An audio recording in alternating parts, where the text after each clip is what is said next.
When the morning train screeched into Redwood Valley, no one expected the girl who stepped off. A worn coat, a heavy suitcase, and eyes that looked like they'd seen more than this small town ever would. Her name was Lena Moretti, and the whispers started instantly. Isn't she the girl who got expelled? She's trouble. She's hiding something. They were right about one thing. She was hiding something, but not what they thought. Her first day at Redwood High felt like stepping into a spotlight she never asked for.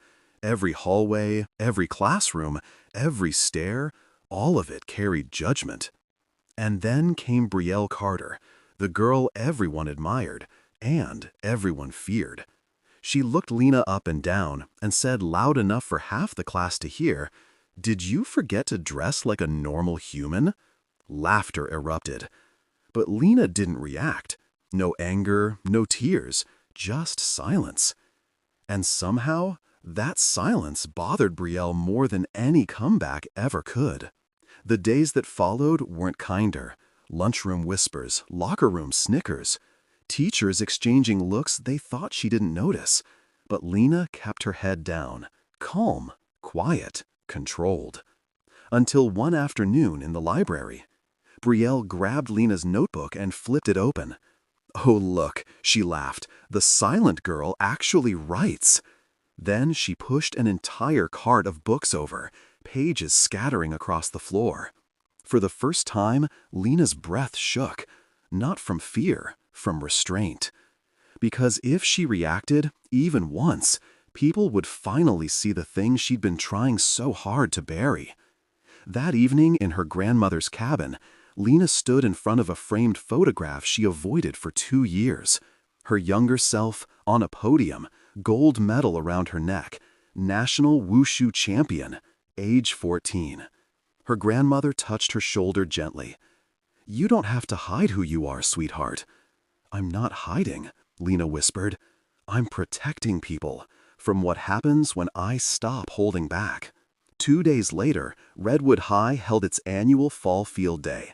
Obstacle races, games, competitions, most of it harmless fun. Then someone handed Lena the sign-up sheet for the martial arts demonstration. She stared at the empty lines, her heartbeat steady, her choice made. When she stepped onto the mat, the students snickered. "Lena? Seriously? She doesn't even talk." But the moment the instructor bowed and Lena bowed back, the room changed. Her movements were fluid, precise, controlled. Not violent, not aggressive, just beautiful. Every strike was clean, every stance unwavering, every motion a reminder. This wasn't a girl who broke easily. This was a girl who trained. Silence filled the gym. Then applause. Real, stunned, breathless applause. Even Brielle couldn't pretend she wasn't shocked. After the demonstration, Brielle confronted her. "That doesn't change anything," she muttered. Lena met her gaze calmly. "It wasn't supposed to.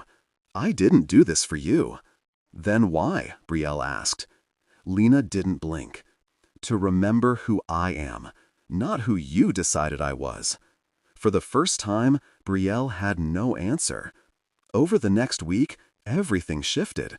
People who made fun of Lena now greeted her with respect. Some even asked her to teach them. Even Brielle managed a quiet, awkward, "I'm sorry." Lena didn't need revenge. She didn't need to prove anyone wrong. She just needed to stop shrinking herself to fit other people's stories.